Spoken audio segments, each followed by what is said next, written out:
Hola, ¿cómo están? Bienvenidos a la semana 2 del curso. ¿Sí? Espero que hayan tenido una buena semana, que ya esté madurado, ¿no?, el concepto de psicoterapia cognitiva multinivel, ¿sí? Esta idea de, como les contaba, de propuesta, de mirada acerca de la psicoterapia cognitiva, integrando los elementos centrales de diversos modelos que se han desarrollado en esta corriente a partir de sus inicios, hace más o menos 100 años atrás, un poquito más. Como una forma de repaso rápido, les vuelvo a mostrar estas láminas que ustedes ya deben reconocer, ¿no? La psicoterapia cognitiva multinivel es una integración clínica, vale decir, es una integración práctica que surge para la praxis clínica, para el quehacer clínico cotidiano, para la preparación de un psicoterapeuta, ¿sí? Y a partir de ahí sí busca ciertamente integrar algunos elementos en los niveles mayores del conocimiento. Eso lo vamos a ir trabajando, ¿no?, en la medida que pasen las semanas. ¿Sí? Es una integración de los elementos centrales de la terapia conductual, de la terapia cognitivo clásica, de la terapia cognitiva interpersonal y del cognitivismo posracionalista. ¿Qué hemos dicho de acá? Fundamentalmente eso, ¿sí? Que estos dos modelos terapéuticos son modelos de base epistemológica positivista, que estos dos modelos, cognitivo interpersonal y terapia posracionalista, son modelos interventivos que tienen una base epistemológica constructivista y que a partir de la praxis clínica intentamos hacer una integración de los elementos centrales o más característicos de ellos a propósito entonces de una mirada sobre la clínica cognitiva algo más integrada. Muchas cosas y muchos elementos trabajamos de estos modelos, pero fundamentalmente para lo que vamos a ver ahora, que es la entrevista clínica, ¿sí?, como parte fundamental de la teoría clínica cognitiva, vamos a repasar, obviamente, los elementos centrales que, desde la perspectiva de la entrevista, son fundamentales y que provienen de estos distintos modelos. Para el proceso de entrevista, obviamente que la indagación sintomatológica específica, poder describir con certeza cuáles son las conductas disfuncionales o maladaptativas que presenta el paciente o que narra el paciente, sería un elemento central. Por tanto, aquí la característica del terapeuta como observador, como descriptor específico de las conductas es fundamental. Se lo señalo esto porque muchas veces hay una especie de deformación a nivel formativo en los psicólogos. Los psicólogos nos volvemos a muy temprana edad en nuestra formación grandes catalogadores de los cuadros clínicos, ¿no? Hablamos de depresión, hablamos de ansiedad, hablamos de resistencia, hablamos de inconsciente, hablamos de procesos conscientes, ¿no? Y se nos va, a propósito de esa rotulación, se nos va atrofiando, ¿sí?, la capacidad básica que debiera tener todo psicólogo y todo profesional cientista social, que es la capacidad de observar, simplemente de observar con detalle. Antes de hablar de la rabia, hablar de que empuñé fuertemente, que me tiritaba el rostro, que me enrojecí, ¿sí?, que cambió mi tono de voz, como descripción básica y central para llegar entonces a la conclusión de que estoy enrabiado o de que estoy tenso. El terapeuta conductual es un terapeuta que privilegia profundamente la descripción. Y como veremos más adelante, es una cuestión que no solamente privilegian las terapias positivistas, ¿sí? Cuando nos introduzcamos en la terapia cognitiva interpersonal, vamos a ver que nuevamente se rescata este elemento tan añoso, ¿sí?, pero que se ha dejado tanto de lado en las terapias posmodernas. La capacidad del terapeuta para observar tonos de voz, para observar movimientos corporales, de cara a poder hacer las deducciones clínicas pertinentes. El estilo cognitivo, la idea es, de alguna manera, que un terapeuta también esté preparado en la fase de entrevista para poder indagar aquellas creencias que pudiesen sostener, ¿sí?, la aparición de algunas conductas, ¿sí? Creencias acerca de quién es el paciente, ¿sí?, creencias acerca de cómo funciona el mundo, cómo es el mundo y las personas que viven en él, o creencias acerca del futuro, que son los tres tipos de creencias, los tres grandes tipos de creencias que conforman este concepto clásico de la terapia cognitivo estándar, que es el de tríada cognitiva. Que las creencias son las creencias que uno tiene de sí mismo, de los demás, del mundo en general y del futuro. También la entrevista va a ser un momento específico para sentir el influjo interpersonal del paciente. ¿Cómo es el estilo vincular del paciente? ¿Sí? ¿Genera angustia en los otros? ¿Genera ansiedad en los otros? ¿Es violento en su forma de vincularse con los demás? ¿Es pasivo? ¿Es activo? Todos tenemos un estilo vincular particular, personal, que hemos conformado a través de la historia. Obviamente que una de las cosas importantes para la entrevista y el día de mañana para intervenir es saber cuáles son las características emocionales de ese estilo vincular. Y desde ya ver cuáles podrían ser los elementos desde los cuales el paciente organiza su realidad, ¿sí? A partir de qué emociones las organiza, cuáles son los elementos centrales de carácter emocional y cognitivo desde los cuales un sujeto entiende la realidad y lo que le ocurre en términos generales, ¿sí? Esa elaboración de sentido histórico que todos tenemos, que es finalmente lo que Buidano denominaba organización de significado personal, es en sus elementos más básicos algo que ya podemos indagar a partir de la entrevista. ¿Por qué hablamos de la entrevista? Fundamentalmente porque en esta segunda semana lo que vamos a hacer es adentrarnos en la teoría clínica que sostiene, ¿sí? La psicoterapia cognitiva multinivel, ¿sí? En la primera semana hablamos del concepto general de psicoterapia cognitiva multinivel y cuáles son las corrientes que la integran. En esta semana nos vamos a adentrar en los elementos más operativos, vale decir, cuál es la noción de terapia que en la práctica surge de esta propuesta integrativa, ¿sí? Por tanto, una de las cosas que vamos a aprender esta semana es cómo es una entrevista desde la psicoterapia cognitiva multinivel, que tiene algunas características particulares. Desde ya decirles que el número de sesiones no necesariamente siempre es 2, 3 o 4, ¿sí? Varía fundamentalmente porque depende muchas veces también del encuadre institucional en el cual se desarrolle la psicoterapia. Difícilmente, por ejemplo, un terapeuta o un clínico va a tener la posibilidad de tener 3 o 4 sesiones para hacer entrevista en un consultorio de atención primaria. Es muy difícil, ¿sí? Por la cantidad de tiempo, por las necesidades también de la institución.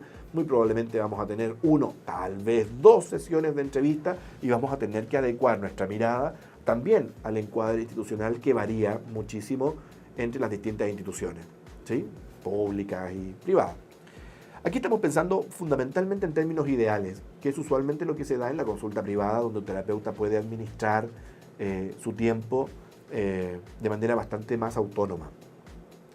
Las etapas acá de la terapia son la entrevista o la entrevista inicial, la devolución y una tercera etapa que sería el despliegue de la estrategia terapéutica. La primera fase es la que hemos estado revisando hasta el momento, que es la entrevista inicial. Los objetivos básicos, algunos transversales a todas las corrientes clínicas o a todas las corrientes interventivas, ¿sí? Cuando hablamos, por ejemplo, de clarificar los motivos de consulta del paciente, ese es un objetivo probablemente transversal a todas las corrientes clínicas. Yo no conozco, ¿no? Una corriente que señale que en la entrevista inicial y en la fase de entrevista no se clarifique, no se indague cuál es la razón por la cual un paciente viene a sesión o lo derivan o le han recomendado iniciar terapia. Otro de los objetivos fundamentales es establecer la relación o el vínculo terapéutico, al menos en sus elementos más centrales, ¿no? Contención, escucha, empatía, ¿sí? Aceptación, que son, yo diría, los elementos claves que un terapeuta debe tener en consideración al momento de vincularse con una persona que tal vez por primera vez viene a terapia a contar parte de su intimidad, ¿no? Vamos a tener varias sesiones, ¿no? 2, 3 sesiones, por tanto vamos a tener muchísima información por parte de nuestro paciente, ¿sí? Por tanto, vamos a tener que también identificar cómo funcionan las áreas vitales de nuestro paciente, ¿sí? En ese sentido, nosotros sabemos que las áreas vitales de una persona o de un sujeto son más o menos 5, las más importantes, ¿no? El área interpersonal, donde está toda la información o todas las características de quién es nuestro paciente en términos interaccionales, ¿no? Cómo se relaciona con los demás, cuáles son sus características interpersonales, si es introvertido, si es extrovertido, si le cuesta relacionarse con los demás, si no le cuesta relacionarse con los demás. Es un área muy, muy, muy importante, ¿sí? Y donde debemos ahí colocar toda la información que nosotros podamos tener de las características sociales o interpersonales de nuestro paciente. Está el área de la salud, que es donde se encuentra ahí toda la información acerca de las patologías somáticas, no psíquicas, ¿no?, del paciente, pero que pudieran tener alguna relación con su disfuncionalidad psicológica, ¿sí? Un paciente con diabetes o un paciente con cáncer o con alguna enfermedad crónica, uno pudiera pensar de repente que ese tipo de patologías pudieran de alguna manera generar, propiciar o ser un factor o una variable importante al momento de comprender, por ejemplo, un cuadro del ánimo o una depresión, ¿sí?, o un cuadro ansioso. Pero también al mismo tiempo, ¿sí?, de repente también estar atento a la información que nos pudiera acercar a la posibilidad de que exista tal vez una enfermedad somática que pudiera ser diagnóstico diferencial, ¿no?, de cuadros clínicos importantes. Un ejemplo clásico en esa materia es el hiper o el hipotiroidismo, ¿sí? Si tenemos sospechas, por ejemplo, respecto de eso, es muy probable que tengamos que hacer una derivación a algún especialista que dé cuenta de ello. ¿Por qué? Porque, como sabemos, el hiper o el hipotiroidismo es diagnóstico diferencial de muchísimos cuadros psicológicos, desde una depresión reactiva hasta ciertamente a veces la psicosis. Entonces, hay que tener en consideración la información somática. Otra área vital, la familia, ¿sí?, el área vital de la familia, donde está toda la información respecto de quién es nuestro paciente, tanto en su familia de origen como la familia que ha constituido en la actualidad, ¿sí? Los roles, los diferentes tipos de roles que son adjudicados por este paciente en estas distintas instancias familiares. El área académico-laboral, que tiene que ver con la información acerca de la actividad preponderante de nuestro paciente, sea que esté estudiando, sea que esté trabajando, quién es como estudiante, cómo se relaciona con su grupo de estudio, con su curso, o quién es como trabajador, qué características tiene en su trabajo, cómo se lleva con las personas de su trabajo, si les gusta o no su trabajo, ¿no? Esto puede ser un I o un O, toda vez que hoy día ciertamente las personas trabajan o estudian, o a veces trabajan y estudian, ¿sí? Finalmente, el área vital afectivo-sexual, ¿sí?, donde está toda la información relevante acerca de la afectividad sexual de nuestro paciente, ¿sí?, desde su identidad sexual, su orientación sexual, hitos históricos importantes, traumáticos y no traumáticos, asociados al desarrollo de la sexualidad. Y ciertamente, ¿no?, ya ir en la fase de entrevista también, ir describiendo, anotando, ¿sí?, señalando cuáles son los eventos o los elementos o las dimensiones que parecen críticas, vale decir, que van a ser consideradas como parte del objeto de trabajo terapéutico, ¿no? Como ustedes se dan cuenta, acá se habla de la utilización de test. Dentro de la corriente cognitiva no se utilizan usualmente test, pero cuando nosotros queremos ir preparando una buena devolución, pensándola no solamente la devolución como el acto por medio del cual el terapeuta expone a su paciente su punto de vista respecto de lo que el paciente pudiera tener, ¿no?, o el problema que pudiera presentar, sino más bien uno está pensando en una devolución como un acto co-construido, vale decir, donde el terapeuta y el paciente co-construyen los objetivos de trabajo terapéutico a partir de una conversación, que puede iniciarse ciertamente con el despliegue del terapeuta, ¿no? El terapeuta ha tenido ya 2 o 3 sesiones de observación, de entrevista. Él puede perfectamente comenzar a señalar, por ejemplo, los hitos críticos o los elementos críticos que ve que pudieran ser objeto de trabajo terapéutico y que pudieran explicar el cómo, ¿no?, nuestro paciente presenta la disfuncionalidad que actualmente presenta, ¿sí? Pero a partir de esa exposición, la idea es invitar al paciente, tener elementos que permitan invitar al paciente a participar activamente, ¿sí? De la co-construcción de los objetivos de su terapia. Por eso es que no es poco habitual que los terapeutas, incluso los terapeutas cognitivos, utilicen elementos, por ejemplo, gráficos, ¿sí? Que exponen al momento de la devolución con su paciente para poder incitar un poco a este intercambio de ideas, ¿sí? Elementos gráficos básicos como por ejemplo el dibujo de la figura humana o la persona bajo la lluvia, que en este caso no están siendo utilizados como elementos psicodiagnósticos como de interpretación cerrada, ¿sí? No es que el terapeuta vaya al manual de interpretación o se vuelva un experto en psicodiagnóstico, ni mucho menos, sino que los utiliza para que a partir de algunos elementos que pudieran presentarse en los dibujos, poder vehiculizar de una manera más fácil, ¿no?, aquellos elementos críticos que él ha ido armando a partir del relato del paciente en estas 2 o 3 sesiones. ¿Por qué 2 o 3 sesiones? ¿Por qué tanto de buenas a primeras? Fundamentalmente por, como lo habíamos dicho, las características que tiene la entrevista en psicoterapia cognitiva multinivel. Necesitamos tiempo, fundamentalmente para poder tener claridad respecto del repertorio conductual sintomatológico específico del paciente, ¿sí? También necesitamos tiempo para poder establecer al menos las creencias centrales que pudieran estar a la base, las creencias o distorsiones cognitivas centrales que pudieran estar a la base de estas conductas maladaptativas, pero también necesitamos adentrarnos y tener tiempo para los elementos cognitivos interpersonales propios del estilo vincular del paciente, del estilo interpersonal del paciente, como también de su forma de organizar y significar la realidad. Esos elementos son más bien cualitativos y suponen un conocimiento relativamente acabado de la historia del paciente. Por eso es que muy probablemente de estas 2 o 3 sesiones vamos a ocupar 1 o 2 para hacer un buen barrido biográfico, para revisar los aspectos y los hitos centrales de cómo el paciente entiende y ha significado su trayectoria histórica. Las personas que han participado en esa trayectoria, sus patrones vinculares, sus figuras vinculares significativas, ¿sí?, a lo largo de su trayecto histórico, y ciertamente los momentos que el paciente considera como hitos relevantes dentro de su historia. Por tanto, necesitamos tiempo para que la devolución dé cuenta de esos 4 elementos.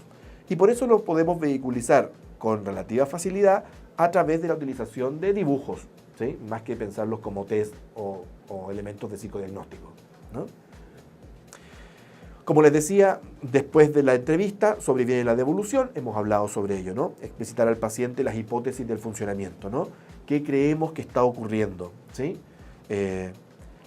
Acordar con el paciente, conversar con el paciente y proponer cuáles serían las posibles intervenciones, cómo podríamos dar cuenta de esos elementos críticos de funcionamiento, ¿sí? Y hasta cierto punto acordar los plazos de intervención, ¿sí? Hasta cierto punto, porque tampoco podemos ciertamente prometer una cantidad de tiempo. Sí, creo yo, lo que podemos acordar con el paciente son etapas en las dinámicas de funcionamiento del despliegue de la estrategia terapéutica. ¿A qué me refiero con eso? No es poco común que los terapeutas cognitivos multinivel, cada cierto periodo de tiempo, ¿sí?, propongan a su paciente evaluar el devenir de la terapia, ver en cuáles aspectos se ha avanzado más, en cuáles aspectos se ha avanzado menos, en cuáles aspectos puede existir perfectamente la percepción por parte del paciente que se ha avanzado poco y nada, ¿sí? Usualmente eso se da en la 8ª sesión del despliegue del proceso terapéutico, ¿no?, dejando fuera estas sesiones iniciales, tanto de la entrevista como la de devolución, ¿sí? Cuando ya estamos en la 3ª etapa, donde estamos interviniendo, ahí ya a la 8ª semana debieran haberse producido algunos cambios, aunque sean menores, pero deberían haberse producido algunos cambios. Que el paciente tenga la percepción de que no ha ocurrido nada o que ha ocurrido muy poco, obviamente que es un material de trabajo tanto respecto de las intervenciones concretas que uno ha hecho, como también como para poder trabajar e intervenir el estilo interpersonal del paciente.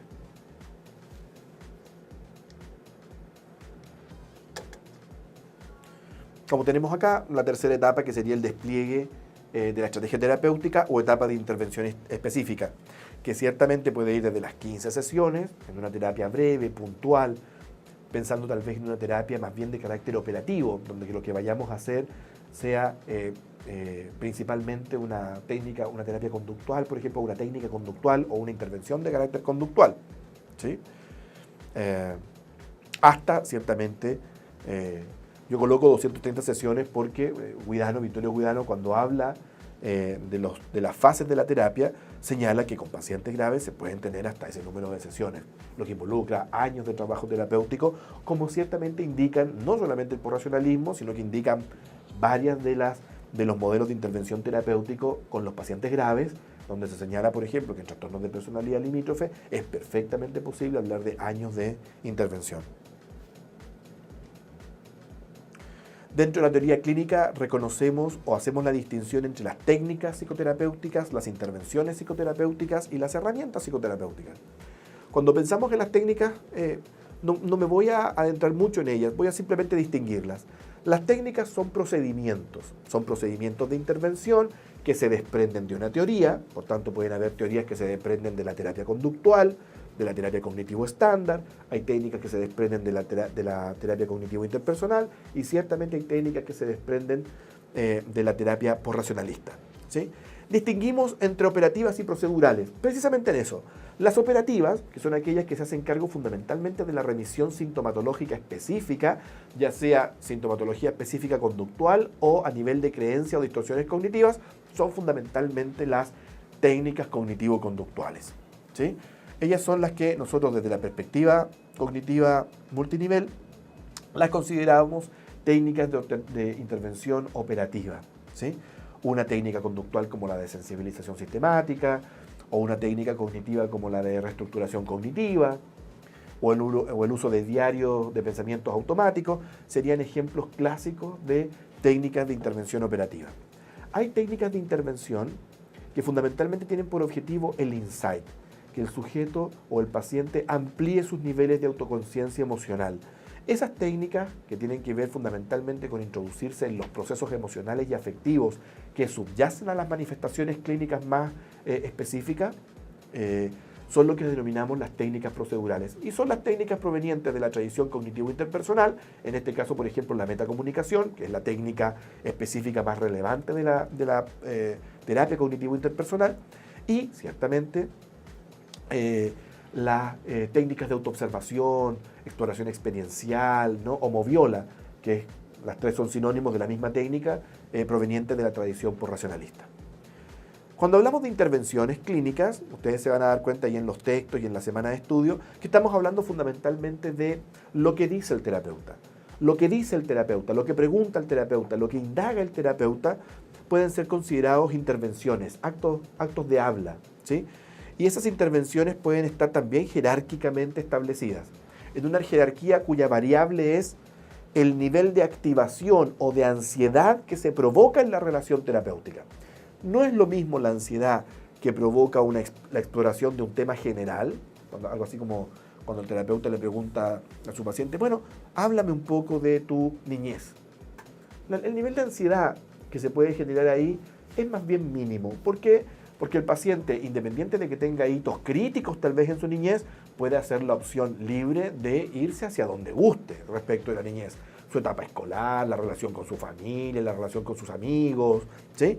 Es distinto a cuando yo hago, por ejemplo, una interpretación, que es cuando como terapeuta yo le señalo a mi paciente lo que yo creo, lo que yo pienso respecto de algún aspecto de su funcionamiento, ¿sí? ¿Sabes qué? Yo, a lo largo de lo que hemos conversado en esta semana, he llegado a ciertas conclusiones que te quiero señalar. Por ejemplo, piensa tú que podría ocurrir que la relación que tú tienes con tu jefe de alguna manera sea con estas características de malestar o de conflicto. A propósito, creo yo que se parece mucho a la relación que tú tienes, por ejemplo, que tuviste en tu niñez con tu papá, donde tu papá fue una persona conflictiva, que te maltrató. Ese sería, por ejemplo, un ejemplo de un approach interpretativo. Ustedes comprenderán que el nivel de ansiedad, de tensión que se genera entre terapeuta y paciente ahí, de expectación ansiosa, es importante. Es mayor que ciertamente la exploración. No me voy a detener porque en los textos ustedes los tienen claramente especificados de qué tratan, ¿sí?